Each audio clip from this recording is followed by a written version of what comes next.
सम्पूर्ण साथीहरुमा यो नवलपुरको पावन भूमिबाट मेरा सम्पूर्ण मित्रहरुमा म सूर्यनारायण महतो क्षेत्र भ्लगमा यहाँहरुलाई यो शुभ बिहानीको समयमा यहाँहरुलाई म स्वागत गर्न चाहन्छु। फाइनल्ली आज म अत्यन्तै खुसी छु। भरतपुर महानगरपालिका वडा नम्बर 26 को सिमरा गाउँमा बसोबास गर्ने खोजवार पट्टी पढिदारीका जो हामीहरू सिमरा गाउँका जिम्मेदारहरू अनि त्यसरी नै हामीलाई बनकटियाको घर भनेर चिन्नु हुने यी खोजवारहरूको उद्गम स्थल भनौं वा त्यो भन्दा अगाडिको रेकर्ड त छैन। हाम्रा पूर्वजहरूबाट यो मैले लिएको हुँ। उहाँहरूले के भन्नुभएको थियो भने हाम्रा पूर्वजहरू पछिल्लो रेकर्ड अनुसारले यो नवलपुरको मटकुरी भन्ने गाउँमा बस्नुहुन्थ्यो। त्यहाँको जल जमिन वन र उर्वर भूमिसँग यो खोजवार पट्टी पढिदारको अत्यन्तै नजिकको सम्बन्ध रहेको देखिन्छ। फाइनल्ली साथीहरू म यो गैंडाकोट नगरपालिका 12 स्थित हाम्रा पूर्वजहरूले खनी खोसरी गरेको हाम्रो पूर्वजहरूले बसोबास गरेको पावन भूमि मटकुरीमा आइपुगेको छु। म यो मटकुरी चोकबाट यहाँहरूलाई स्वागत गर्न चाहन्छु। त हाम्रा पूर्वजहरू यो ठाउँमा आएर यहाँको जल जमिन र यहाँको भूगोलसँग आत्मसात गर्दै उहाँहरूले यो पावन भूमिमा जुन किसिमको खेतीपाती आबादी गर्दै हुनुहुन्थ्यो। समय परिवर्तनशील छ। त्यही परिवर्तनशीलता सँगसँगै उहाँहरू पनि आफ्नो गन्तव्य स्थल छान्नुभयो। विविध कारणले गर्दाखेरि हुनसक्छ परिवारमा देखिएको सङ्कट र अन्य विविध कारणहरूले गर्दाखेरि तत्कालीन समयमा जहाँ गए पनि प्रशस्त जमिन जल जमिन र त्यसलाई सदुपयोग गरी उहाँहरूले जहाँ पनि बस्ने गाउँ बस्न सक्ने सम्भावना हुन्थ्यो। त्यही भएर उहाँहरूले यो मटकुरी भन्ने जुन गाउँ छ यो पावन भूमि अत्यन्तै सुन्दर छ, मनमोहक छ। यहाँहरूले देखिरहनु भएको छ यो पुरानो ओल्ड स्टाइलको जुन घर छ, जहाँसम्म लाग्छ तत्कालीन समयमा बनेको अत्यन्तै राम्रो त्यतिखेरको प्रविधि प्रयोग गरेर घर होला र यो हाम्रा पूर्वजहरूले सिंचित गरेको यो भूमिमा आएर यसरी दुई शब्द राख्ने अवसर मैले जुन पाएँ त्यसको लागि विशेष गरेर यहाँहरू दाइहरू हुनुहुन्छ उहाँहरूलाई पनि केही बताइदिनु भयो, जसले गर्दा उहाँ दाजुलाई र यो समग्र यो जुन मटकुरीवासीहरूलाई मैले हृदयदेखि नै नमन गर्न चाहन्छु। यो प्रसिद्ध ठाउँ यहाँले देख्न सक्नुहुनेछ। यो चितवन जिल्लालाई थारूहरूले पहिले पूर्व चितवन परगना, त्यसपछि माडी परगना, अनि त्यसपछि गएर सझोट परगना, अनि त्यसपछि गएर गढवार र यो बेलोद परगना गरेर परगनाहरूमा विभाजित हुँदै गर्दाको अवस्थामा यो ठाउँ गढवार परगना अन्तर्गत रहेको अत्यन्तै महत्त्वपूर्ण ठाउँ हो, जुन खाद्यान्नको भण्डारको रूपमा पनि रहेको छ। अहिले यहाँ म उभिएर बोल्दै गर्दाखेरि म पश्चिम चितवनको एउटा शक्तिपीठको रूपमा रहेको मर्जादपुर कालिका गुरौथान को एकदमै समीपमा रहेको छु। यहाँहरू यो जुन मनोरम दृश्य देखिरहनु भएको छ यो ठाउँ जसलाई मेरा पूर्वजहरूको भनाइअनुसार भनौँ त मेरा पूर्वजहरू कुन ठाउँबाट यहाँ आउनुभयो त्यो कुरा चाहिँ मलाई थाहा छैन। यद्यपि हाम्रा पूर्वजहरू यही ठाउँमा पहिले बस्ती बस्नु भएको थियो। यस ठाउँलाई जयराजपुर फेरि पनि भन्न चाहे मैले जयराजपुरको नामले चिनिन्छ। यो जयराजपुरमा नै हाम्रा पूर्वजहरू यहाँ घरजम गरेर खेतीपाती गर्ने गर्दथे। तसर्थ यो ठाउँ जयराजपुर अत्यन्तै हाम्रा पूर्वजहरूको लागि महत्त्वपूर्ण मानिन्छ। यहाँहरूले देख्न सक्नुहुनेछ यो ठाउँ जसलाई हामी विद्यालयमा पढ्दै गर्दाखेरि आदर्श माध्यमिक विद्यालयमा पढ्न आउँदाखेरि यो यहाँहरूले देख्न सक्नुहुनेछ। यहाँ देखिरहनु भएको छ होला एउटा काठे पुल छ। यो काठे पुलको पनि अत्यन्तै एउटा महत्त्वपूर्ण यसको गरिमा र यसको इतिहास रहेको छ। यो प्रपर यो ठाउँ जसलाई पहिले यो विकासका लहरहरू नआउँदासम्म यो ठाउँ गम्हरी घाट नामले चिनिन्थ्यो। यहीँबाट हामी यो जुन कुला देख्नु भएको छ यो कुलो तरेर गएर अनि सिमराको कुलो हुँदै हामी हाम्रो गाउँ जाने गर्थ्यौँ। आज विकासले केही गति लिइरहँदा यहाँ देख्न सक्नु भएको छैन, यहाँ घाट छैन। यहाँ यही एउटा सानो काठे पुल ले आवत जावतको काममा यसले सहयोग पुर्याइरहेको छ।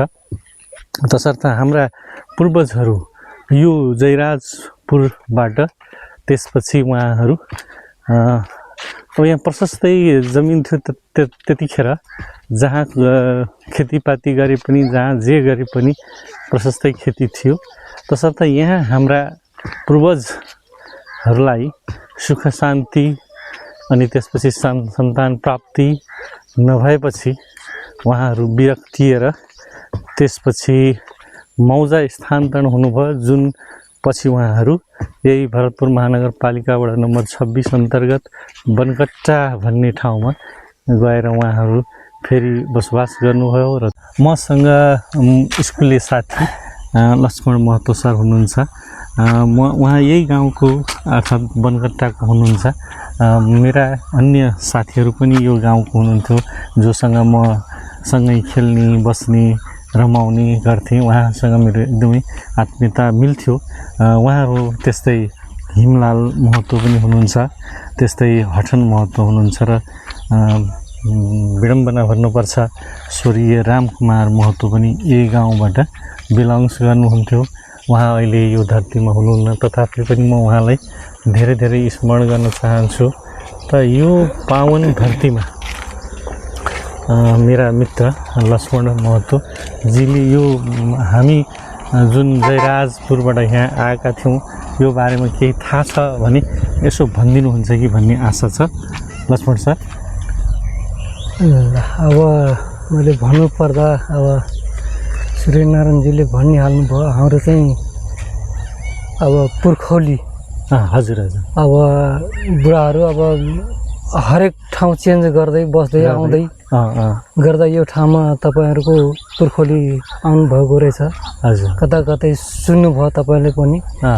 बनकट्टाबाट गएको हुनाले बनकट्ना भन्ने नाम चाहिँ उच्चारण अझै पनि त्यहाँ भन्ने गरिन्छ।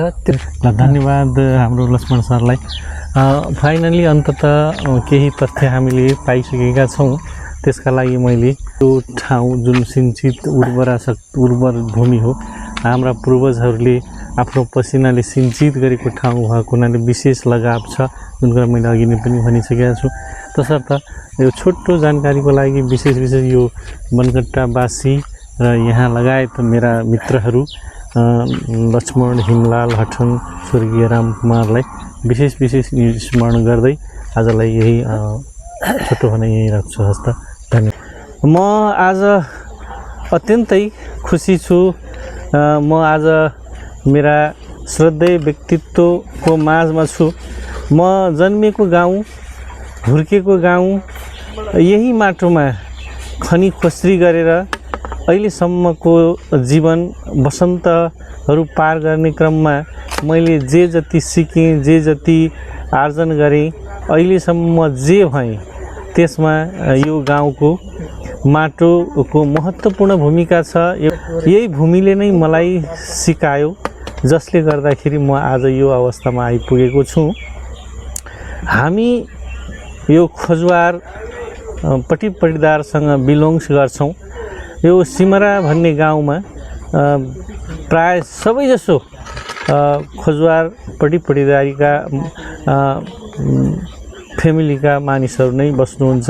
त्यसका अतिरिक्त अन्य केही अन्य रैतीहरू पनि बस्नुहुन्छ, तर बाहुल्यता यिनै खोजवारहरूको नै रहेको छ। त मेरो माझमा खोजवार पटिपटिदारका सबभन्दा ज्येष्ठ नागरिक जसलाई हामी सम्मान गर्नुपर्छ,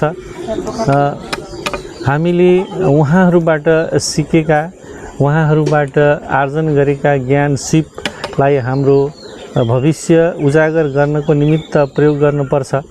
उहाँ हुनुहुन्छ सिमरा निवासी ठुलो जिम्मेदार भनेर चिनिने ठुलो बुवा शिखाराम महतो। उहाँ उमेरले 96 अर्थात् 96 वर्षको हुनुहुन्छ। यो आँकडा मैले यहाँहरूलाई प्रस्तुत गर्दै गर्दा उहाँको नागरिकताको अनुसारले यो वर्ष हो उहाँ, तर उहाँबाट मैले यो कुरा त के थाहा पाएँ कि उहाँले नागरिकता बनाउँदै गर्दाखेरि उहाँले आफ्नो वास्तविक उमेर लुकाउनु भएको रहेछ। उहाँको यो अनुसारले उहाँ अहिले नागरिकतामा 96 वर्ष भए तापनि उहाँ 102 वर्षको हुनुहुन्छ। यति वृद्ध हुनुहुन्छ। उहाँप्रति म सम्मान व्यक्त गर्न चाहन्छु, किनकि उहाँ हाम्रो अग्रज हुनुहुन्छ। यो अग्रजसँग हामीले धेरै कुराहरू सिक्न पाउनुपर्छ। उहाँ हुनुहुन्छ श्रद्धेय व्यक्तित्व शिखाराम महतो। बगिवा नमस्कार हो। एखना तोई सुनै हकवाही न तोई त बहुत तोई जा समय पार करलही न। रेकर्ड अनुसार देखलौं कि तोई 102 वर्ष भेलही। धेरै तोई वैजा समय पार करलही, जसने कि राणा शासन बेहोरलही न। उसने तोई पंचायती राजा फिर बेहोरलही न। उसने पंचायती शासन व्यवस्था बेहोरलही, लोकतंत्र प्रजातंत्र हकते एखना गणतंत्र समेत यलाई न उहो भोगलही। कालू का राणा सभा जुन हम कहजुकर हमरा हत्सरिया कहूँ न, हुका कसनुको व्यथिति वैजा रहलै मचोले उ फिर हम तो भोगलही न। त यी अवस्थासम्म याके जुन एखनीको बदलिदो परिवेश बढै भदौआ 23-24 मा सुनले हकबाही जेनजी आन्दोलन भेल न। बहुते मान्छे मरलै। त ऊ मान्छे मरले पर एखना जुन देश का शासन सत्ता परिवर्तन भेल बढै एखनीका नाम सुनले हकबाही प्रधानमंत्री कौन बढ़िया रे बकबा?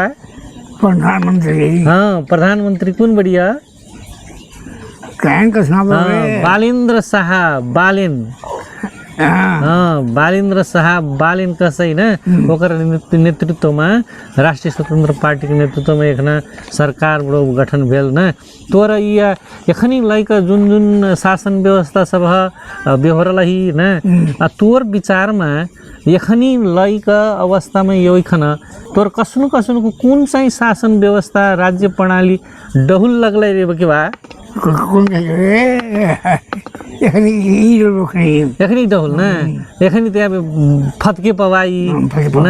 अपन मनम जति बडै लगै उ कहे पवाई। म यी करे मन लगै बडै उ फिर करे पवाई न। उसे जसने कि राणा शासन रलै। राणा शासन कसनु लगै रे तोरा? है कडाकडी न। खै कडाकडी उसे पहिने राणा सभा जे राणा सभा यसवारी ओइ बुती न उ यसवारी में गेल बड़ी खैनी ए कमी काली यसो गेल बड़ी ए ओकमा कथी करई उए हाथी में चढ़ के राणा सभा से वैसा बाघ मारे ए ओकर यसवारी कहै उ यसवारी करे के तहिया गोरहर कपड़ा में घेरई ओकर कपरकोट ए हां उसने कह के उसे ओकर पाछा उसे राजा एलौ न जसने कि राजा महेंद्र एलिया त्रिभुवन एलिया न उसे ओकर पाछा वीरेंद्र एलिया राजा का शासन कस्तुंग लगलो रे बकबा एखनी डौल बड़ो ना तखनी फिर ठीक रहलाई मने ना मने ओकर से एखनी डौल एखनी ते आबे गणतंत्र नेपाल भेल बड़े ना यापन कहे जो कर आप वोट देव का अधिकार बड़े यापन मन लागल मनुष्यन के वोट दे बड़े चुनई बड़े ना अब जे हो सा ई एखनी लई एखनी सम्म का शासन व्यवस्था में मने ये एखनी का गणतंत्र नेपाल ठीक लाग्छौ ना ए लो याबे ओकर लागि तोर के मैं विशेष धन्यवाद देवछु ना जुन कुरो बुझला ही खा दे बढी उसने युवा रे बकवा जसने कि हमरा के युवा बनकट ना कहई ना आ तोहरा के बड़की जिम्मेदार ना कहई ना उसे मजली जिम्मेदार ना छुटकी जिम्मेदार ना सभा कहई ना जसने कि युवा हमारी खोजरो ना मध्य में जुन 3 वटा जिम्मेदार ना बड़की जिम्मेदार वा छुटकी जली मजली जिम्मेदार उसे छुटकी जिम्मेदार हिनकर पहिने का मजा एउटा बुढा 3 वटा बेटा कि कथी बुढ़ा के बेटा ए बुढ़ा के बेटा ए पछा से भाग वंश अंश लगोई खन माने अब तोहरा बड़की जिम्मेदार वर परला ना हुनका मजली जिम्मेदार वर मोहना खलकवा ना उसे या जीवन दाय हुनका छुटकी खानदान वर परले ए लो बुझला छु खन लो धेरै धन्यवाद तोरके ना जे हो सही अझै पनि म उहाँलाई हाम्रा श्रद्धेय वयोवृद्ध ठुलो बुवा हुनुहुन्छ सिमरा गाउँका जमिनदार जुन चाहिँ अत्यन्त वृद्ध हुनुहुन्छ उमेरले तथ्याङ्कगत रूपमा 96 वर्ष भए पनि उहाँको उमेर 102 वर्ष भनेर भनिरहनु भएको छ तसर्थ उहाँले अहिले मैले भोगेका मैले जानेका सबै कुराहरू उहाँहरूलाई अझै अहिले राम्रोसँग स्मरण छैन तर पनि उहाँले आफूले जाने बुझेसम्म धेरै कुराहरू व्यक्त गरिदिनु भयो यसका लागि मैले मेरा आदरणीय अग्रज सिमरा गाउँका जिम्मेदार शिखाराम महतो प्रति श्रद्धासुमन र आदर भाव व्यक्त गर्दै म उहाँलाई विशेष धन्यवाद दिन चाहन्छु हस्त धन्यवाद।